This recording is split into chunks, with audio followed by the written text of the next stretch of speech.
Greetings and welcome to Earthling Television. I am your host, Garyx Wormuloid. This week's artifact is The Office, the groundbreaking comedy sensation that America copied. Put my stapler inside a jelly again. Put my stuff in Jell-O again. The Office follows the life of boss man Michael Scott, a gifted impressionist James Bonfire. I am Bonfire. who isn't taken seriously by his coworkers or Oscar voters. Working in the dead tree industry, his day-to-day tasks include quelling race wars, Everybody say a race that you are attracted to sexually. starting race wars, I'm Prison Mike. and participating in race wars. Rounding out the core crew is beat addict Dwight Schrute Eisenhower, a very engaged receptionist named Pam, and Jim, a guy with too much time on his hands and not nearly enough Pam on his hands. After a night of craps, all that changes, and with a happy ending virtually ensured, Jim transfers to Utica. But you can't tell a bird not to swim. Ladies, you know what I'm talking about. Pam drops her fiancé like he's hot, which he is. But Jim comes back with Karen, who is the actual worst. Not to be confused with Karen, who is the actual worst. Michael finds someone new to work under him, and not to be outdone, Dwight hooks up with this small girl. Having jerked around the audience for long enough, Jim and Pam finally jump each other's skeletons and accidentally make a human. Kinda like I did in a lab once, before it died. Michael hooks up with a female version of himself and starts a Fortune 500 company. A wasp named Andy gets into a disagreement with Dwight, Daryl actually gets something to do, Do you like an office up here? Are you serious? and BJ Novak and Mindy Kaling play themselves. Unable to win an Emmy, Michael leaves, only to return for the finale, where in a shocking twist, he discovers there had been 2 additional seasons without him. The Office is a satire of the modern American workplace, before humans started working from home to avoid their reptilian overlords. The episodes commonly center around familiar occurrences at the job, such as Jesus Christ Day, safety trainings, Oh my God. sex ed, Who's getting a boner? and being forced to see your coworkers play. If I had a Glarbitron for every time I saw the Phantom of the Omega, I'd hire someone to kill me. The show pokes fun at the archetypes present at many companies. The tight ass in accounting, And I've already told you the official position of Dunder Mifflin is apologetic, so I don't know what you want from me. the serial killer in HR, You'll see. and the guy who stinks up the bathroom. Yay, Kevin! The show is a mockumentary, a combination of the words mock and umentary. Often used for parodies and satires, the style lends an air of self-importance to incredibly silly situations, such as vehicular manslaughter.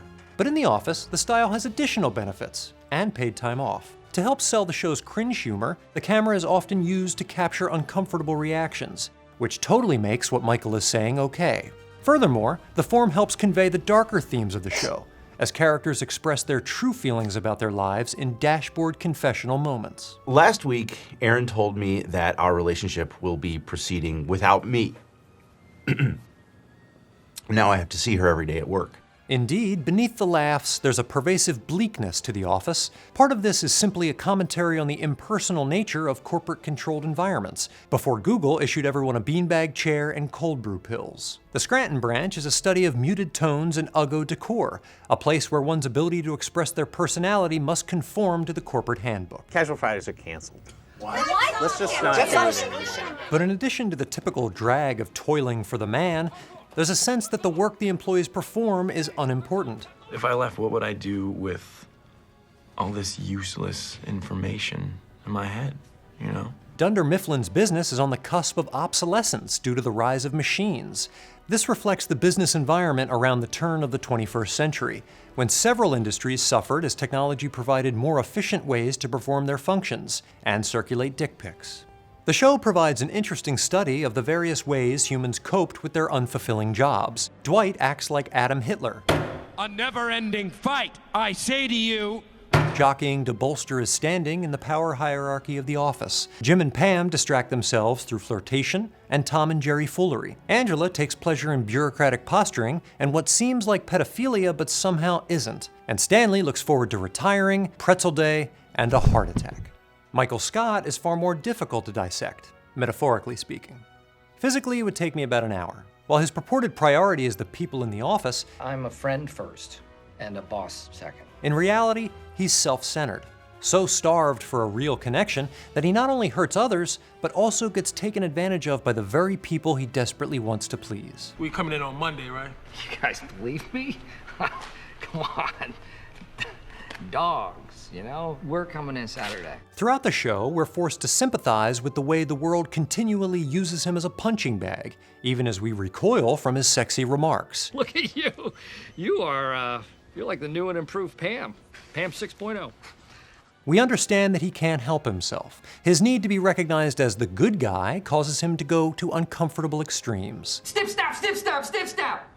You've no idea the physical toll the 3 vasectomies have on a person. He's so not homophobic that he'll kiss Oscar, so not racist that he'll recite a Dave Chappelle sketch in character. Every time black people want to have a good time, some ignorant ass.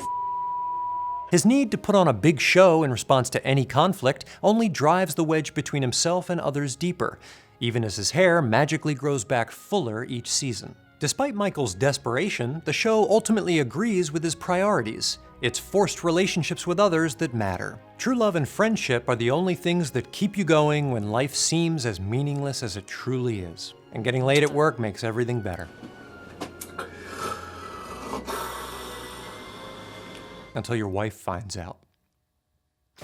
For Earthling Cinema, I'm Garyx Wormuloid. That's what she tentacle signed.